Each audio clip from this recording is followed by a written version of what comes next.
The desert at night was a thing both cruel and kind. By day it burned the skin from a man's back, but under the silver touch of the moon it softened, whispered even. The river that ran through the basin east of Santa Fe carried no name on maps, but to the few who'd heard of it, it was called the Rio del Cielo, the River of Heaven. It wound through stone and mesquite like a line of living mercury, quiet except when the coyotes sang. And it was here that Elias Brand came each night to wash away what daylight brought back to him, dust, blood, and the memories of war.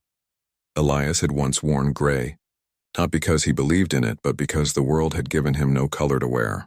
The war had taken his brothers, his father's ranch, his sense of God, and replaced them all with the sound of musket fire echoing through hollows of smoke. When it ended, he did not go home. He could not. The land that bore his name was gone, swallowed by banks and vultures who wore suits instead of pistols. So Elias wandered west with only a horse, a revolver, and a heart gone hollow as a spent shell. He came upon the Rio del Cielo by accident, or perhaps it was something else that drew him. The moonlight that night was pale and clean, glimmering across the water like a prayer. Elias had camped nearby and woken from a dream of faces, men he'd killed, boys he'd watched die, their eyes staring at him as though waiting for an apology he couldn't give. In the hush of that night, he stripped away his shirt, his gun belt, his sins, and stepped into the cold river. The water bit like glass, but he stayed until his heart slowed. The sound of it, soft, steady, indifferent, became a kind of comfort. The moon looked down as if keeping watch. Elias found peace there, however fragile, so he came back. Every night the locals whispered of him. To the traders and drifters passing through, he was a ghost story, the man who bathed beneath the moon.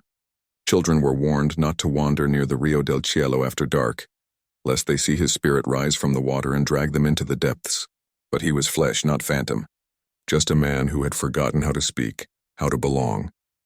He lived out of a shack fashioned from old timber and canvas a mile north of the river. His days were spent working for the few ranchers who'd have him, mending fences, breaking horses, riding to town for supplies, but saying little to anyone. The saloon keeper, a fat man named Dobbs, once tried to draw him into talk. Elias only stared into his whiskey and said, "Words got no use for a man who listens to ghosts." Dobbs never tried again. There were moments when Elias thought of leaving the desert behind, of heading north to Colorado where the mines were hiring, or west to California where the Pacific washed everything clean. But each time he tried, the river called him back. It had become his confession, his baptism, his only tether to the living world. On one of those nights, the wind changed. It carried the scent of lilac, a strange perfume in that barren land. Elias frowned, raising his head from the water. The horses in the distance shifted uneasily. Then he heard it, the faint tread of hooves, light and careful. A rider coming slow through the brush. He moved quietly, crouching near the bank. The moon showed him a figure on horseback, a woman. She rode a bay mare, no saddle horn, wearing a cloak that shimmered pale beneath the night. Her hair caught the light like spun gold. She did not seem afraid. Instead, she stopped by the river and dismounted, kneeling by the water as if to listen. Elias stayed still as stone, unsure whether to speak or vanish into the shadows. She dipped her hand into the current, letting it flow through her fingers. For a moment it looked as though she whispered something, a prayer perhaps, or a name. Then her gaze lifted, meeting his across the moonlit water. Elias froze. Those eyes, green as spring fields after rain, met his with a calm that struck deeper than any bullet. She didn't scream, didn't reach for a weapon. She simply held his gaze, steady and unflinching. Then, as though she'd seen exactly what she came to see, she rose and mounted her horse. Before she turned, she said softly, "The moon's kind to those who've lost everything." Then she rode away. Elias stood there long after she'd gone, the words echoing in his mind. The moon's kind to those who've lost everything. Who was she? A settler's wife? A drifter's daughter? No woman from these parts rode alone at night, not unless she carried her own sorrow heavy enough to weigh against the risk. He looked down at his reflection, pale and rippling beneath the moon. The silence felt different now, not empty, but expectant. Something had shifted in the desert air. The man who bathed beneath the moon had been seen, and for the first time in years, Elias Brand felt the stirrings of something that almost frightened him more than memory. Hope. The morning sun struck the walls of Fort Halston like molten brass, turning the adobe and timber into a glare that could blind a man if he stared too long. Inside the walls, soldiers moved in their dusty uniforms, some drilling, some nursing hangovers, all wishing the desert would take pity and rain. The fort was an island of order in a sea of nothing. But even an island can't hold back the tide forever. Colonel Horace Beaumont had been sent there by Washington to tame the wild country and keep the Apache raids at bay. He was a man built from iron and protocol, whose every word carried the weight of duty. His hair had turned the color of winter steel, his back still ramrod straight, his eyes cold as the sabers that lined his office walls. But even iron bends under enough pressure, and his daughter was such a pressure. Clara Beaumont had arrived only 3 weeks before from St. Louis, uninvited but unstoppable. The colonel had written her a dozen times insisting she remain in the city, where life was safe, proper, and paved. But Clara had never cared much for safety or propriety. Her brother Edward had fallen at Shiloh, and after the war their home had felt empty, like a song with half its notes missing. Her father buried himself in orders and campaigns. Her mother faded into silence. So Clara came west against advice and expectation to see the place that had swallowed her father whole. Fort Halston was no place for a lady. It smelled of sweat, gun oil, and despair. Yet Clara took to it with a strange calm. She walked the parade ground in the evenings, her skirts trailing through dust, her eyes always fixed on the horizon. Men saluted her awkwardly, some staring too long, some averting their gaze entirely. She spoke politely to all but opened herself to none. There was something about her presence that unsettled the fort. Perhaps it was her refusal to complain about the heat or the quiet way she watched everything, as if the desert itself were a mystery she meant to solve. She asked questions no one else dared, about the raids, the missing supply wagons, the ghost stories whispered by the Mexican traders. And one name kept appearing in those whispers, the man by the moonlit river. At first, Clara dismissed it as frontier superstition. But one evening, as she rode along the perimeter with a young lieutenant, she caught sight of something that lingered in her mind. A faint shimmer far down by the river's bend. The moonlight there seemed alive, as though it were drawn to something unseen. Later that night, sleepless and restless, she saddled her horse and rode out alone. She followed the trail east until the fort's lamps vanished behind her. The land was vast and blue beneath the moon, silent except for the cry of a coyote somewhere on the ridge. When she reached the Rio del Cielo, the air had cooled and the scent of sage rose around her. That was when she saw him. He stood waist-deep in the river, bare to the waist, the moonlight carving his shoulders in silver. His hair hung damp, his movements slow, deliberate, almost reverent. He was not a young man, but there was strength in the stillness of him, like the kind of strength that doesn't fade but waits. For a moment, she thought he might be an apparition, a ghost of all the stories told around campfires. But when his head turned and their eyes met, she knew he was real. He didn't move toward her, nor did he hide. The air between them felt heavy, alive. Clara didn't know why she had spoken. Perhaps it was the calm on his face, the sorrow in his eyes, but the words slipped from her lips before she could stop them. "The moon's kind to those who've lost everything," she had said. Then she left before her courage broke. The next morning, her father was already in a fury. Her absence from the fort had not gone unnoticed. He scolded her before the officers, his voice like a drumbeat of discipline. Clara endured it with her chin high, offering no explanation. But that night, as she stood by her window watching the desert pale beneath the moon, she felt no regret. Only curiosity, and something else she couldn't name. The days stretched on. Fort Halston returned to its routine, but Clara's thoughts did not. She began riding in the late afternoons, taking different routes each time but always finding her way back toward the Rio del Cielo. Sometimes she caught sight of him at a distance, riding, mending a fence or standing by the riverbank, staring into the water as though it spoke to him. He never looked toward her, but she sensed that he knew she was there. The third time she came near, she brought a small loaf of bread wrapped in linen. She left it on a rock by the water and waited until the sun set. When she returned the next evening, it was gone. She smiled. Soon, small gestures became their language. She would leave something, a book, a sprig of lavender, a folded note with no words. And always when she returned, it would be gone. Once she found in its place a feather, perfectly white, lying where she'd left her offering. She tucked it into her journal without a word. Her father noticed her distractions. "You wander too much, Clara," he warned one night over supper. "This land isn't safe. The Apache have been sighted again. You'll stay inside the walls." "I am not a child," she said quietly. "You're my daughter," he snapped. "Then let me be something more than that." He said nothing after that, but she could feel his worry coiled beneath his silence. That same night, the moon rose full and round, draping the land in liquid silver.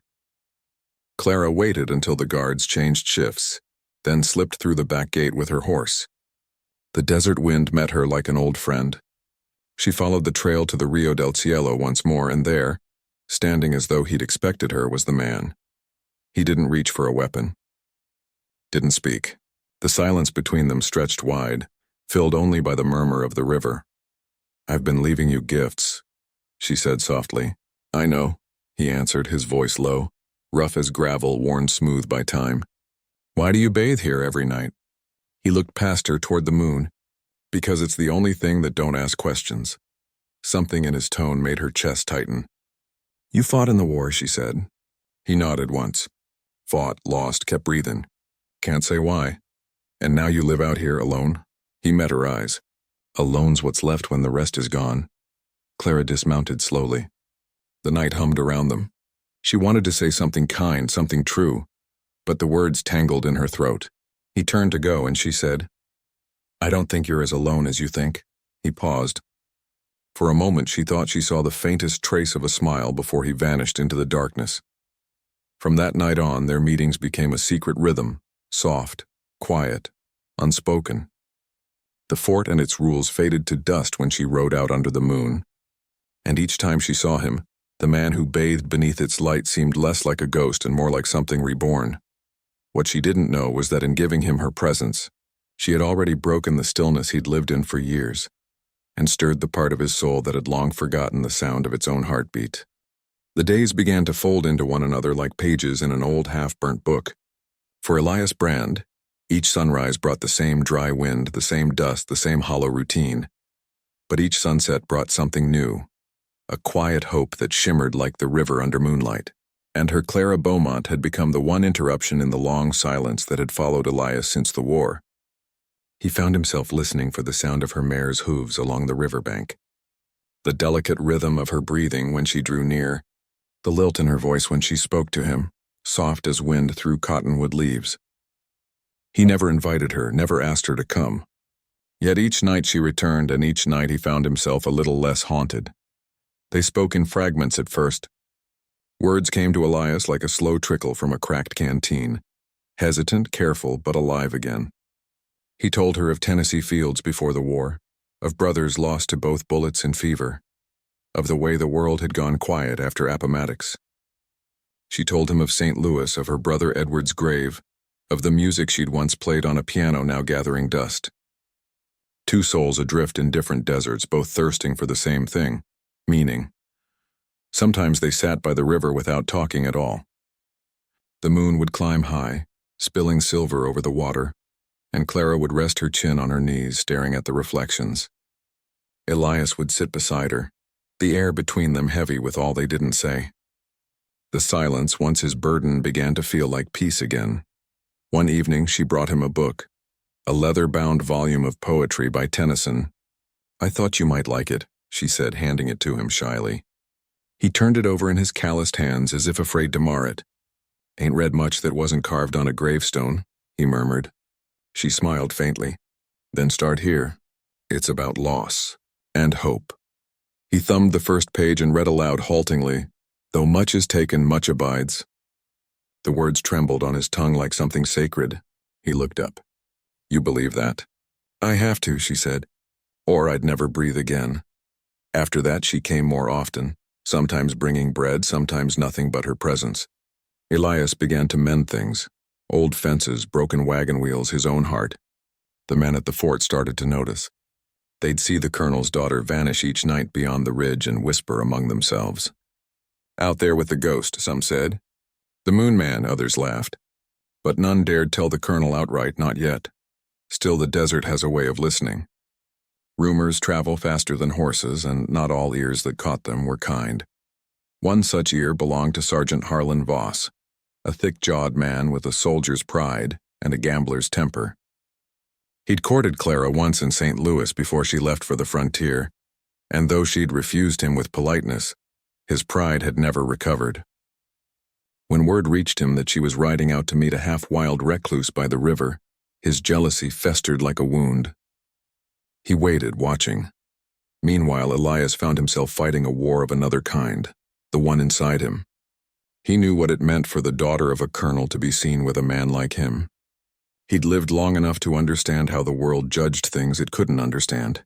But every time Clara smiled at him, every time her hand brushed his by the riverbank, the old walls within him cracked a little further. She made him remember what it was to want life again. One night, she asked him, "Do you ever dream anymore?" He hesitated. "Not till lately. What about?" He looked at her, his voice low. "About the sound of my own laughter. Forgot what it was like." She smiled sadly. "Maybe you'll find it again." "Maybe," he said, and his gaze lingered on her longer than it should have. It was then he realized what he felt wasn't just peace. It was love. Quiet, aching, and dangerous as the frontier itself. But peace never lasts long out here. A storm came rolling one evening, not of rain, but of men. Word reached the fort that a band of Apache riders had been sighted moving through the arroyos north of the river. The colonel doubled the watches and forbade anyone from leaving the gates. Clara listened in silence, her heart tightening like a fist. She knew the raids well, swift, merciless, and often fatal. That night she stared out her window toward the river, her mind a whirl of fear and defiance. She waited until the fort slept, then slipped away again. The desert was alive with wind. The moon broke through torn clouds, scattering light across the sand. Elias was waiting by the river as if he'd known she'd come. "You shouldn't be here," he said, voice rough. "I couldn't stay," she whispered. "Not when I didn't know if—" She stopped herself. He stepped closer. "If what?" She met his eyes. "If I'd ever see you again." He exhaled slowly, the sound halfway between a sigh and a prayer. "You're playing with fire, Clara." "Then burn with me," she said, barely above a whisper. For a long time neither moved. The night seemed to hold its breath. Elias wanted to reach for her, to pull her close and forget the world beyond the river. But the war had taught him that everything beautiful came with a price. He turned away, staring at the current. "You don't know what you're asking." "Yes, I do," she said softly. "I'm asking you to believe again." He looked back at her then, and for the first time in years, something inside him surrendered. He reached out and brushed his fingers along her cheek. Her eyes closed. The moonlight touched them both. But before the moment could deepen, a sound split the night. The distant crack of gunfire carried on the wind. Elias stiffened. Another shot followed closer. Horses neighed somewhere to the west. He grabbed Clara's arm. "They're coming, raiders or soldiers, don't matter which. You ride back now. I won't leave you. Clara, go!" She hesitated only a second before obeying, turning her mare and galloping into the dark. Elias watched until she vanished into the distance, then ran for his rifle and horse. The air filled with shouts and the echo of hooves. Flames began to bloom on the horizon, the outlying barns near the fort already burning. Elias rode hard toward the chaos, the ghost of war returning in a heartbeat. His hands were steady again, his purpose clear. The silence that had once been his refuge was gone, replaced by something fierce and alive. Clara had awakened the part of him that could still fight, not for glory, not for revenge, but for something pure, love. Behind him, the moon still shone over the Rio del Cielo, its silver light trembling on the water like a promise. And somewhere in that trembling glow, the desert whispered what neither of them had yet said aloud: that redemption once found is never silent. The desert night was no longer silent. It burned with the sound of chaos, gunfire, shouting, horses screaming into the wind. Fort Halston, that lonely island of discipline and dust, was now a fortress of smoke and flame. The Apache riders, fierce and fast as shadows, had struck from the northern ridges, descending like a storm. Their war cries split the sky, echoing across the canyon walls. Colonel Horace Beaumont stood atop the barricade, revolver in hand, barking orders through the gunpowder haze. "Hold the line! Keep the gate sealed. His men obeyed, their faces pale, their muskets shaking. They were trained soldiers, but fear ran deeper than courage when the desert itself seemed to rebel. And somewhere in the distance, beyond the reach of orders and bugles, Elias Brand was riding hard, the wind whipping through his hair, his jaw set, his rifle across his saddle. The moment he saw the flames rise, he knew the fight had come back for him. He had once promised himself never again to raise a gun in anger. But love changes the oaths of even the weary. He spurred his horse through the arroyos, his mind full of one thought. Clara. If she had reached the fort before the attack, she'd be trapped inside. If not, he didn't let himself finish that thought. The moon hung low, half shrouded by drifting clouds, silver bleeding through the smoke. The Rio del Cielo glimmered like a serpent beneath it, the water disturbed by the thunder of hooves. Elias followed its course toward the fort, cutting across the open flats where the first bodies already lay, soldiers and raiders alike, sprawled in the sand, the blood on them dark as rust. He dismounted behind a rise near the eastern gate, crouching low. From there he could see the fort under siege, the walls pocked by bullet holes, the north watchtower aflame, soldiers firing wildly from behind crates and wagons. Beyond the chaos, the colonel stood visible against the firelight, commanding, unbending, and beside him, shielded by the wall, Clara. For a moment, Elias froze. Relief and terror struck him at once. She was alive, but she was in the open, reloading rifles, passing cartridges, the defiant gleam in her eyes as fierce as any soldier's. He swung his rifle into place and took aim at a raider crawling toward the rear palisade. The man fell before he reached it. Then another, and another. Elias moved like a ghost through the darkness, unseen, methodical, deadly. The old instincts returned with terrifying precision. For the first time since the war, he felt alive with purpose, his breath calm, his hands steady. By the time he reached the gate, the worst of the attack had shifted. The Apaches had breached the north wall and the fight had spilled inside. Elias slipped through a gap in the barricade, covering two soldiers as they dragged the wounded to safety. Who the hell? One started, then recognized him. You're him. The Moon Man. Elias just nodded once. Point me where I'm needed. And they did. The night became a blur of smoke and screams. Gunfire flashed like lightning. Blades glinted. Men fell on both sides. Elias fought not for flag nor command, but for the slender thread of light that was Clara, somewhere in that chaos, standing against the dark. He found her near the stables, cornered by two raiders. One raised a tomahawk, but before it fell, Elias's rifle cracked. The man dropped. The second turned, too slow, and Elias met him head-on, slamming the butt of his rifle into the man's chest. He went down hard. Clara turned, startled. When she saw who it was, her breath caught. Elias! He reached for her, pulling her close only for a heartbeat. You all right? Yes, but father, he's still at the north wall. He looked toward the smoke rising higher than before. Then that's where we go.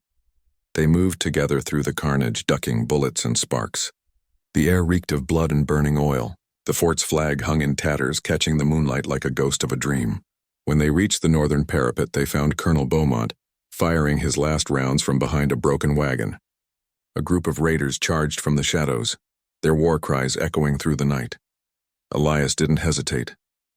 He stepped forward, rifle raised, firing until the chamber clicked empty. The last man reached him, knife flashing, but Elias drew his Colt in one smooth motion and ended it with a single shot. The colonel looked up, eyes wide with disbelief. Who? He began, then recognition flickered. You're the drifter my daughter's been meeting. Elias reloaded, not looking up. I reckon we'll discuss that when we're alive to do it. The old soldier almost smiled at that. For the next few minutes, the three of them fought side by side. Father, daughter, and outcast. When at last the remaining raiders broke and fled into the desert, the fort fell into an eerie stillness. The fires crackled. The wounded groaned. The bugle, bent and dented, blew once for victory and twice for the dead. Then Clara screamed. Elias turned and saw the faint bloom of red spreading across his shirt. He looked down, confused at first. A stray bullet, one last echo of battle, had found him. The Colt slipped from his fingers, hitting the ground beside him. He sank to one knee, the world around him fading to silver and gray. Elias! Clara caught him before he fell, her arms trembling. He smiled faintly, the pain already far away. Didn't even hear it come, he murmured. No, no, you're not, she began, but her voice broke. The colonel knelt beside them, grim and wordless, pressing his hand to the wound, but he knew as well as she did. Elias's breath was shallow, his eyes fixed on the moon above the smoke. I guess I always figured, he whispered, his voice faint, that I'd end up by the river, the moon watching over me. Clara's tears fell onto his face. Don't talk. Please. He lifted a hand weakly, brushing a strand of hair from her cheek. You gave me back the sound of my own heart. And then, like a shadow swallowed by dawn, Elias Brand was gone. Clara clung to him, her cries swallowed by the wind. The colonel looked away, his jaw tight, his eyes reflecting something he hadn't felt in years. Sorrow. Around them the flames began to die, leaving only the hiss of cooling embers and the faint trickle of water from the river beyond the wall. When the sun rose over the fort, the battle was over. The men buried their dead beside the river. The colonel stood among them in silence, his hat pressed to his chest. Clara knelt by Elias's grave long after the others had gone. The Rio del Cielo murmured beside her, its water tinted faintly pink where the dawn touched it. The moon, pale in daylight, still hung above the horizon, a fading witness to the man who had bathed beneath it night after night, until love called him back into the world. And the water, that endless silver mirror, carried away the last of the blood, the last of the war, the last of Elias Brand. The desert had a way of swallowing sound. After the gunfire faded, after the last of the smoke drifted toward the mountains, the world seemed to hold its breath. Only the faint hiss of wind moved through the broken timbers of Fort Halston. The flag that had survived the battle hung limp, its edges singed. The men moved quietly among the ruins, speaking in hushed tones as if afraid to disturb the dead. Elias Brand was buried at dawn beneath a mesquite tree near the Rio del Cielo, where the moonlight would find him even on the darkest nights. The colonel insisted on military honors, though Elias had never worn his uniform again, and the bugler, his lip trembling, played the slow, wavering notes of taps. When the last echo faded, Clara Beaumont remained at the grave long after the others had gone. Her dress was torn, her hands blackened with soot and blood, but her eyes were dry. She had no tears left to give. She sat there beside the mound of fresh earth, tracing the shape of his name carved into a crude wooden cross. The colonel had offered a proper headstone, but she refused. He lived as he was, she said. Let him rest the same. The river murmured softly nearby, its voice patient, eternal. She looked toward it, her gaze unfocused, and whispered, You're still here, aren't you? The wind shifted through the reeds, carrying with it the scent of sage and smoke. She closed her eyes, imagining the ripple of water against Elias's hands, the quiet strength in his voice when he'd spoken of the moon. And though she heard no reply, she felt something stir in the stillness. Not sound, not vision, but presence. It was enough. Fort Halston never recovered its former order. The raid had left the outpost half ruined, and within a month new orders came from Washington. The troops would withdraw east, the post to be abandoned. The colonel accepted without argument. Something inside him had changed in that night of fire, something that neither rank nor reason could repair. He grew quieter, his temper softened. When he looked at his daughter now, there was both love and apology in his eyes, a silent acknowledgement of what he'd never understood until too late. One evening, he found her sitting by the river, a lantern beside her and Elias's old book of poetry open on her lap. Clara, he said gently, it's time we left this place. There's nothing left for us here. She didn't look up. There's everything here. He knelt beside her, his voice low. You can't live among ghosts, child. Her eyes flicked toward the moon's reflection in the water. Maybe that's all any of us do. He didn't argue. Instead, he placed his hand over hers, rough and trembling. He saved us. That's something I'll not forget. She closed the book softly.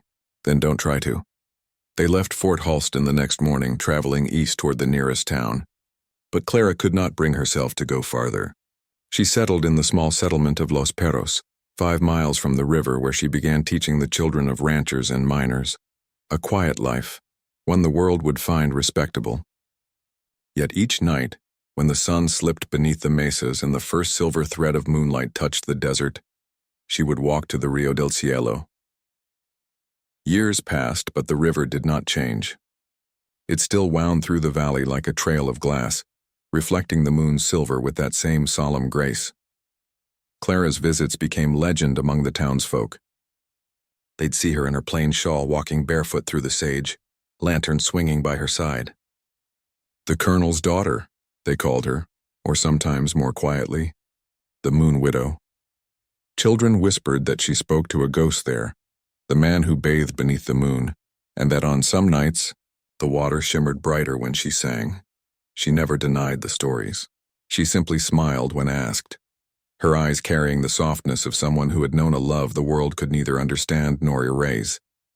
In the daylight, she lived simply, teaching, tending a small garden, writing letters she never sent. But her nights belonged to the river. She'd sit upon the smooth rock where she first met him, tracing the light on the water with her fingertips. Sometimes she would whisper his name. Sometimes she would read aloud from the book he once held, her voice trembling as she recited, "Though much is taken, much abides. And though we are not now that strength which in old days moved earth and heaven." And when she paused, she would hear the faint rush of the river answering her as if finishing the line. What we are, we are. It was not madness nor grief, but reverence. Elias had not vanished from her world. He had simply become part of it. His silence lived in the river's whisper, his warmth in the desert wind, his memory in the moonlight that brushed her cheek each night. On the 10th anniversary of that night, Clara rode once more to Fort Halston, or what remained of it. The walls had crumbled. Sand had swallowed most of the parade ground. Only the outline of the north barricade still stood, overgrown with mesquite. The flagpole lay broken, its base gnawed by termites. She dismounted by the mesquite tree that shaded his grave. The wooden cross was gone, worn by weather, maybe carried off by coyotes, but she knew the place by heart. She knelt, laying a single white feather atop the earth, one she'd kept all those years pressed between the pages of Tennyson's book. "I kept my promise," she whispered. "You said once the moon doesn't ask questions. I've tried to be more like that." A tear finally escaped her, and the first in many years. It fell into the sand, darkening it for a moment before the earth drank it whole. She rose, looking toward the river beyond the ridge. The water gleamed like liquid silver under the full moon. Clara walked down to it slowly. The air was warm, soft with the scent of sage and mesquite blossom. At the bank, she removed her boots and stepped into the cool water. It was shallower now, gentler, but the same song still moved through it. She waded to the middle, where the current brushed against her calves, and looked up at the sky. The moon hung full and patient above her, the same moon Elias had known, the same that had watched him all those lonely nights, she whispered, barely audible. "I'm not afraid of silence anymore." The river seemed to shimmer in reply. When morning came, a rancher riding past saw footprints leading into the river but none returning. He found her shawl folded neatly on a rock, her lantern extinguished beside it. The water was calm, untroubled, save for a single white feather floating downstream. They said she must have slipped, that the current had taken her. But the locals who knew her best shook their heads. No, they said. She went home, and from that night onward, travelers who camped by the Rio del Cielo told strange tales. Some swore they saw two figures walking side by side along the riverbank, a man and a woman, their outlines silver against the moonlight. Others claimed that if you listened closely, you could hear laughter mingled with the water's whisper, soft, distant, but unmistakably human. The river glowed brighter on those nights, as if remembering something sacred. And so the legend of Elias Brand, the man who bathed beneath the moon, and Clara Beaumont, the colonel's daughter who broke the silence of his soul, lived on, not in books or ballads, but in the land itself, in the silver light that kissed the desert water, in the hush that came after the wind, and in the kind of love that the world calls impossible but eternity remembers. For in the end, the silence was not broken. It was transformed into the sound of two souls at peace beneath the endless western moon.